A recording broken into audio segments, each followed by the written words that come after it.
Welcome to iDream media.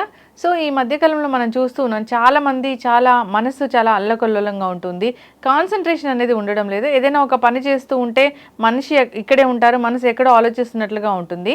So ఇది ఎందుకు, దీన్ని న్యాచురల్ వేస్లో మనం ఎలా కరెక్ట్ చేసుకోవచ్చు, దీని గురించి యోగా ఏం చెప్తుంది, వివరాలు తెలుసుకుందాం. ఈరోజు మనతో పాటు ఉన్నారు ప్రముఖ యోగా గురు యోగిని అరుణాదేవి గారు. మ్యామ్ నమస్తే. నమస్తే. జనరల్గా ఈ మధ్యకాలంలో మనం చూస్తూ ఉన్నాం, దేని మీద కాన్సన్ట్రేషన్ ఉండడం లేదని. సో మీ దగ్గరికే చాలా కేసులు వస్తూ ఉంటాయి. సో మనిషి ఇక్కడే ఉంటారు, కానీ మనసు ఎక్కడో ఉంటుంది. సో ఏ పని చేస్తున్నా ఆ పని మీద కాన్సన్ట్రేషన్ లేకపోవడము, దాన్ని సమర్థవంతంగా నిర్వహించలేకపోవడము, ఫెయిల్ అవ్వడం కూడా జరుగుతూ ఉంటుంది.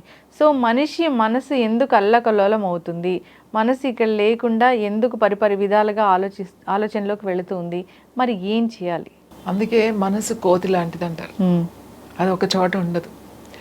అది ఒకేసారి 100 ఆలోచనలు తీసుకొస్తూ ఉంటుంది.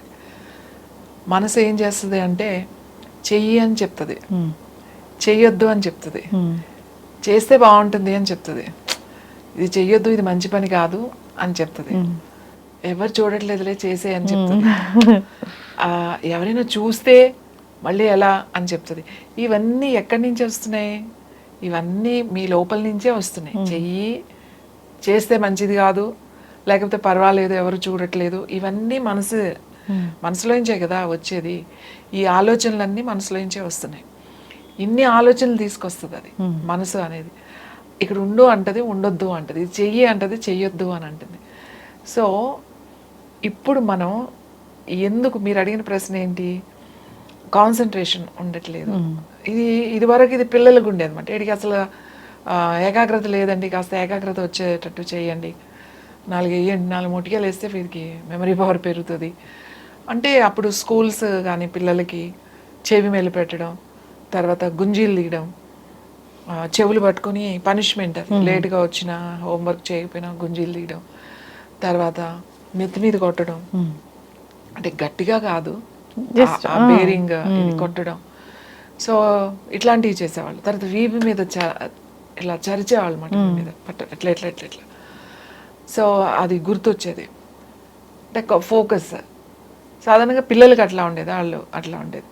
ఇప్పుడు అసలు అందరికీ ఏమైపోయిందంటే, ఇప్పుడు మేమైతే ఏం చెప్తాం, యోగా చేయండి అని చెప్తాం. అంటే యోగాలో ఏం జరుగుతుంది అని అంటే, మీ శరీరం మనసు 2 కలుస్తాయి అక్కడ. ఎందుకు యోగానే చేయాలి అని చెప్తాము? ఈ శరీరం వేరుగా ఉంది, నీ మనసు వేరుగా ఉంది, ఈ 2 విడిపోతున్నాయి కాబట్టి మనకి ఇంత ఆందోళన, అందుకే ఇంత టెన్షన్, అంత పని అక్కడ ఉంది, చేయాలని ఉంది, చేయలేకపోతున్నాం. కానీ చెయ్యాలి, తప్పదు, ప్రయత్నం చేస్తున్నాం, ఎంత కష్టపడి ప్రయత్నం చేస్తున్నాం. ఎందుకు అంటే ఈ బాడీ పని బాడీ చేస్తుంది, మనసు పని మనసు చేస్తుంది. చేద్దాం సరే, ఆ పని దగ్గరికి వెళ్ళేసరికి ఇంకొకటి గుర్తొస్తుంది, ఇంకో దానికి మీదకి వెళ్ళిపోతున్నాం. ఎందుకు ఇలా జరుగుతుంది అని అంటే, మనం ఇక్కడ ఉండట్లేదు. ఉంటే జరిగిపోయిన దాంట్లో ఉంటున్నాం, లేకపోతే జరగబోయే దాంట్లో ఉంటున్నాం. ఇప్పుడు ఏదైనా పని చేస్తే అమ్మో ఇలా అయిపోతుందేమో, ఇప్పుడు ఇక్కడ మనం ఏదైనా చేసేస్తే, వాళ్ళు ఏదన్నా చేసేస్తే నన్ను ఏదైనా అయిపోద్దేమో, భయం, ఏదైనా అయిపోద్దేమో, ఏదైనా జరిగిపోతుందేమో అనే ఒక భయం అన్నమాట. ఈ భయం ఎందుకు వచ్చింది నీకు? నీ మీద నమ్మకం లేదు, కాన్ఫిడెన్స్ లేదు. అంటే నేను ఇలా చేసేస్తానేమో అంటే అక్కడ నమ్మకం లేదు కదా, ఎందుకు అలా చేసేస్తానేమో అని ఎందుకు వచ్చింది ఆలోచన? ఎందుకు వచ్చింది అని అంటే, ఇప్పుడు నేను అలా చేస్తే అక్కడ ఇలా అయిపోతుంది, నేను ఫెయిల్ అయిపోతాను, నేను ఫెయిల్ అయిపోతే ఇంకా నా ఫ్యూచర్ అంతా ఇంకా పాడైపోయింది. ఇంకా ఆ ఇంటర్వ్యూకి వెళ్తున్నాను, ఆ ఇంటర్వ్యూలో వాడు సెలెక్ట్ అయిపోతే ఇంకా నాకు ఫ్యూచర్ లేదు. సో ఇంకా అప్పుడు ఇందులోనే రాలేదు, ఇంత పెద్ద దాంట్లోనే నాకు రాలేదు, పెద్ద సంస్థలో రాలేదు, ఇంకో వస్తే ఏంటి నా లైఫ్, నేను ఇంత కష్టపడ్డాను అందులో వస్తేనే నేను అనేది, నువ్వే నీకు మించిన టార్గెట్ నువ్వు పెట్టేసుకుని ముందే నువ్వు దాన్ని అక్కడికి వెళ్ళిపోయి ముందే వెళ్ళాల్సిన వచ్చినప్పుడు వెళ్ళిపోయి అక్కడ కూర్చుని ముందే నువ్వు ఊహించేస్తే నీకు ఆందోళన మొదలవుతుంది, టెన్షన్ మొదలవుతుంది, స్ట్రెస్ మొదలవుతుంది, ఇంకా ఏకాగ్రత ఉండదు ఆ పని మీద. ఎంతసేపు ఆ థాట్ ప్రాసెస్సే అదే వచ్చేస్తూ ఉంటుంది. లేదు వెనక్కి అయిపోయింది, అప్పుడు నేను అలా చేశాను కాబట్టి, అది ఆ మిస్టేక్ చేశాను కాబట్టి నా జీవితం అంతా ఇలా అయిపోయింది, జీవితం అంతా ఎందుకు అలా అయిపోయింది, నువ్వు ఆ పని చేసినందుకు ఓ నెల బాధపడ్డావేమో, సంవత్సరం బాధపడ్డావేమో, లేకపోతే 2-3 సంవత్సరాలు అసలు బాధపడ్డావేమో. హోప్ ఉండనట్లే ఫీల్ అవుతుంటారు. ఇంకా నువ్వు ఇప్పుడు ఎక్కడున్నావు, అప్పుడు ఉన్నావు కదా, నీకు ముందు అవకాశాలు కనబడుతున్నాయి కదా. మరి అలా ఉన్నప్పుడు నువ్వు అందులోనే కూర్చుంటే ఎట్లా?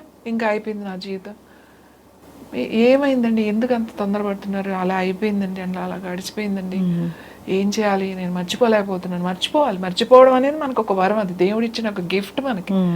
ఎన్ని రోజులు పట్టుకుంటావు? ఓ సంవత్సరం పట్టుకుంటావు, 2 సంవత్సరాలు పట్టుకుంటావు. అందులోనే ఉండకూడదు. అందులో ఉంటే నువ్వు పాపం చేస్తున్నట్టు, తప్పు చేస్తున్నట్టు, పాపం చేస్తున్నట్టు. మీరు ప్రజెంట్లో ఉండండి, ఇప్పుడు ఉండండి, టైంతో ఉండండి, కాలంతో పాటు ఉండాలి. కాలం అంటే మీరు ఇక్కడ ఉన్నారు, ఇక్కడ మాట్లాడదాం. ఒకవేళ మీరు అక్కడ వెళ్తే అక్కడ మాట్లాడతారు. మీరు ఏ పని చేస్తున్నారో అక్కడే ఉండండి. మీరు పాడుతున్నారనుకోండి, పాడండి. తింటున్నారనుకోండి, తినండి. ఆ తినే దాని మీదే ఉండాలి. ఏం తింటున్నావు, ఎలా తింటున్నావు, బీరకాయ కూర, పచ్చడా, టేస్ట్ ఎలా ఉంది, పులుసు ఎలా ఉంది, అన్నం ఎలా ఉంది, పెరుగు ఎలా ఉంది, దాని మీదే ఉండాలి. నువ్వు ఇక్కడ అన్నం తింటూ ఇప్పుడు నేను అక్కడికి వెళ్తే అది ఏమవుతుందో ఇదేమవుతుందో ఆలోచిస్తే, ఇది నువ్వు నీకు కావాల్సిన ఆ ఫుడ్లో రావాల్సిన విటమిన్స్, కావాల్సిన పోషణ నీ బాడీ తీసుకోలేదు. ఎందుకు? నువ్వు పూర్తిగా పని చేయలేదు. నీ మైండ్ ఎక్కడో ఉంది, నీ బాడీ ఎక్కడో ఉంది.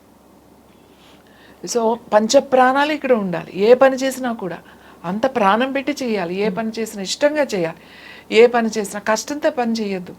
మీరు ఎప్పుడైతే మీరు ఇష్టంతో పని చేశారో, ఎంత కష్టమైన పని అయినా అది అసలు కష్టమనే అనిపించదు, ఎందుకంటే ఇష్టం కాబట్టి. ఆ ఇష్టం అనేది ఉండాలి. ఆ ఇష్టం అనేది ఎప్పుడు వస్తుంది? నమ్మకం ఉండాలి, మన మీద మనకు నమ్మకం ఉండాలి. ఆ కాన్ఫిడెన్స్, ఆ విల్ పవర్ మనం డెవలప్ చేసుకోవాలి. ఎస్, మనం తప్పు చేయట్లేదు, దొంగతనం చేయట్లేదు, ఎవరినో కొట్టట్లేదు, ఎవరి గురించో మనం మాట్లాడట్లేదు, మనం కూర్చుని ఊరికే సోది కబుర్లు చెప్పట్లేదు ఎవరితో. ఒక పని ప్రయత్నం చేస్తున్నాం, మనం చదువుకుంటున్నాం, లేదా ఒక బిజినెస్ చేస్తున్నాం, ఏదో ఉపయోగపడే పని ఏదైనా చేస్తున్నాం, నలుగురు వంట చేస్తున్నాం, ఇంట్లో వంట చేస్తున్నాం, ఏ పని అయినా దాని మీద పెట్టి చేయాలి. ఎప్పుడైతే మనం దాని మీద పెట్టమో మనం ఫ్యూచర్లోకి వెళ్ళిపోతాం, మనం బ్యాక్లోకి వెళ్ళిపోతామో, అప్పుడే మీకు ఏకాగ్రత అనేది పోతుంది. ఇక్కడ కూర్చుని నేను ఒక సినిమా స్టార్ని అయిపోవాలి అని చెప్పేసి కూర్చుని అతను అయిపోయి తలుచుకుంటే ఉపయోగం ఏముంది? అతను చేసే డాన్సులు అతను చేసే, నువ్వు అవ్వాలి అని అనుకుంటే నువ్వేం చేయాలో నువ్వు ప్లాన్ చేసుకో. నువ్వు అతనే చేసుకుంటే నీకు ఉపయోగం లేదు. అతను నువ్వు ఆదర్శంగా తీసుకో, కానీ నువ్వేం ప్రయత్నం చేస్తున్నావు? What is the first step ఏంటి? నీ ఫ్యూచర్ ఏంటి? నీ ఇన్కమ్ ఏంటి? ఇవన్నీ ప్రతిదానికి ఇంతే, ప్రతిదానికి ఇలానే ఉంటుంది. ప్రతి దాంట్లో నష్టం ఉంటుంది, లాభం ఉంటుంది. అలాంటివి వచ్చినప్పుడు మనం ఫేస్ చేయాలి. టైంతో ఉండండి. Time is very important. మన పెద్దవాళ్ళు అదే చెప్పారు, యోగా కూడా అదే చెప్తుంది. కాలంతో పాటు కలిసి నడవండి. కాలంతో పాటు కలిసి నడిస్తే కాలం కలిసి వస్తుంది అని అంటారు. ఎందుకన్నారు ఈ మాట? మనం ఆ టైంలో ఉండాలి, ఈ సెకండ్లో ఉండాలి. ఏ పని చేస్తుంటే పని చేస్తా, పడుకుంటే పడుకో, పాడితే పాడు, తింటే తిను, మూవీ చూస్తావా చూడు ఆ మూవీ, మళ్ళీ అవి మూవీ చూస్తూ ఏంటి అనవసరంగా నేను టైం వేస్ట్ చేసేసుకుంటున్నానేమో. చాలామంది ఏదైతే వచ్చారో ఆ ఎంజాయ్మెంట్ చేయలేరు. ఏదైతే పూర్తిగా ఉంటుందో అది పూర్తిగా ఏది చేయలేరు, మళ్ళీ ముందుకు వెళ్ళిపోతారు. సో ఎప్పుడు టైంతో ఉండండి. ఇప్పుడు నేను వచ్చాను, ఇది చేస్తున్నాను, ఇది చేస్తాను, నేను చేయగలనా అనేది రాకూడదు. అక్కడ మీకు టెన్షన్ వస్తుంది, స్ట్రెస్ వస్తుంది, మీ మీద మీకు నమ్మకం పోతుంది, యాంగ్జైటీ వస్తుంది, అన్నీ వచ్చేస్తాయి. ఫెయిల్. Yes, obviously. సో యోగాలో దీనికోసం కాన్సన్ట్రేషన్ పెరగడానికి ఏదైనా ఆసన? ధారణ ఈజ్ వెరీ వెరీ ఇంపార్టెంట్. ధారణ రావాలి అని చెప్తాం. ధారణ ధ్యానం అని అంటాం. ధారణ లేదే ధ్యానం లేదు. ధారణ ఎలా రావాలి? దానికి క్రమశిక్షణ, యమనియమాలు ఉండాలి, అంటే ఆసనాలు ఉండాలి. ఆసనాలు అంటే ఓ పెద్ద పెద్ద ఆసనాలు ఏం కాదు. కంఫర్టబుల్గా ఒక 4 ఆసనాలు బాడీ స్ట్రెచ్ చేసుకోవాలి రోజు. కంఫర్టబుల్గా మనం కూర్చుని కంఫర్టబుల్గా ఏదైనా ఒక పని చేస్తాం కదా రోజు. బాడీ ఎప్పుడు కూడా టైంకి తినాలి, మితంగా తినాలి, తర్వాత మంచి నిద్రపోవాలి. నిద్రపోకుండా రాత్రంతా చదువుకునో లేకపోతే పని చేసుకునే ఉండి పగలు పడుకుండడం వల్ల ఇలాంటి ప్రాబ్లమ్స్ అన్నీ మనకు వస్తాయి. సో ధారణ వెళ్ళిపోతుంది, అంటే ఏకాగ్రత పోతుంది, మీ కాన్సన్ట్రేషన్ ఉండదు. మీకు కాన్సన్ట్రేషన్ కావాలి అని అంటే యోగా ఏది చేసినా కూడా మేము అదే చెప్తాం. మీరు యోగాలో ఏది తీసుకున్న ప్రాణాయామం, ఆసనాలు, తర్వాత ముద్రలు ఎన్నో ఉన్నాయి. చాలా సింపుల్గా చెప్పాలంటే ధారణ రావాలి అని అంటే మీరు ప్రశాంతంగా కూర్చుని ఇట్లా అన్ని చేతి వేళ్ళు టిప్స్ అట్లా జాయిన్ చేసి అలా కూర్చోండి. ఫోకస్ అన్నమాట. ఇది బ్రెయిన్ టిప్స్ ఇవన్నీ జాయిన్ చేస్తే బ్రెయిన్ నర్వ్స్ ఉంటాయన్నమాట. మీకు ఇమీడియట్లీగా మీకు రిలాక్స్ అవుతారు. తర్వాత memory and main concentration improve అవుతుంది. ఏదైనా పని చేయడానికి ఆ ఇంప్రూవ్మెంట్ ఉంటుంది. ఇంకా సింపుల్గా చెప్పాలి, ఏం లేదు, జస్ట్ కళ్ళు తెరిచి, కళ్ళు కూడా మూసుకోవద్దు, కళ్ళు తెరిచి మీరు కంటిన్యూస్గా పెట్టుకుని ఒక క్యాండిలో ఒక లైటో ఒక ఆబ్జెక్టో ఏదో కరెక్ట్గా మీ హైట్లో పెట్టుకుని దాని వైపే చూస్తూ కూర్చోండి. అంతే, అలా చూస్తూ కూర్చోండి. ఎప్పటి వరకు అలా కళ్ళంటా నీళ్ళు వస్తాయన్నమాట. అప్పటి వరకు అలా రోజు ఒక 5-10 నిమిషాలు అలా చూస్తూ కూర్చున్నారు అంటే మీకు దారిని వచ్చేస్తుంది. ఓకే. ఎంత వర్క్ చేసుకునే వాళ్ళు కానీ నాకు కాన్సన్ట్రేషన్ కుదరట్లేదు, నేను చాలా డిస్టర్బ్ అయిపోతున్నాను, నేను పని చేయలేకపోతున్నాను, దీనివల్ల నాకు బాగా స్ట్రెస్ పెరిగిపోతుంది అనేవాళ్ళు ఎవరైనా సరే ఈ పని చేయండి. సింపుల్, ఏదైనా ఒక చిన్న డాట్ పెట్టుకోండి, ఒక ఇష్టమైన ఫేస్ పెట్టుకోండి, లేదా అన్నిటికన్నా మంచిది ఏది అంటే దీపం, లైట్, జ్యోతి త్రాటకం అని అంటాం దాన్ని. ధారణ పెరగాలంటే త్రాటకం చేయాలి. జ్యోతి త్రాటకం అంటే లైట్. ఆ కరెక్ట్గా అంటే మరీ ఇలా కిందకి కానీ ఇలా పైకి కానీ ఉండకూడదు అన్నమాట. మీ హైట్లో అట్లా ఏదైనా ఒక చిన్న స్టూల్ వేసుకుని ఈ హైట్ వచ్చేటట్టుగా పెట్టుకుని దాని వైపే చూస్తూ ఉండాలి. దీనివల్ల కళ్ళకి మంచిది, డ్రై ఐస్ తగ్గుతాయి, తర్వాత మంచి నిద్ర పడుతుంది, సౌండ్ స్లీప్లోకి వెళ్తారు, ఫోకస్ బాగా కుదురుతుంది, ఏకాగ్రత వస్తుంది అన్నమాట.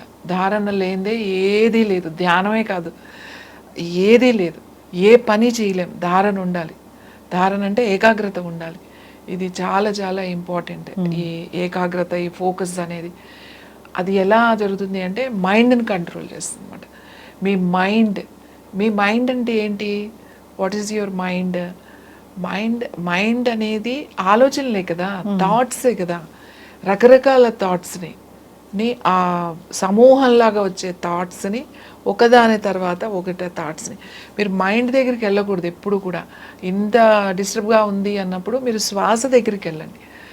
ఎప్పుడైనా బాగా డిస్టర్బ్డ్గా ఉందనుకోండి, ధారణ పెరగాలంటే ఇది చేయండి. మీ మైండ్ డిస్టర్బ్డ్గా ఉందనుకోండి, కూర్చోండి హాయిగా, అలా ప్రశాంతంగా కూర్చుని కుడి ముక్కు మూసి ఎడమ ముక్కుతో శ్వాస తీసుకోండి. తీసుకున్న తర్వాత కొన్ని సెకండ్స్, 5 సెకండ్స్ ఆపండి. అలా తర్వాత మెల్లగా కుడి ముక్కుతో వదిలేసేయండి.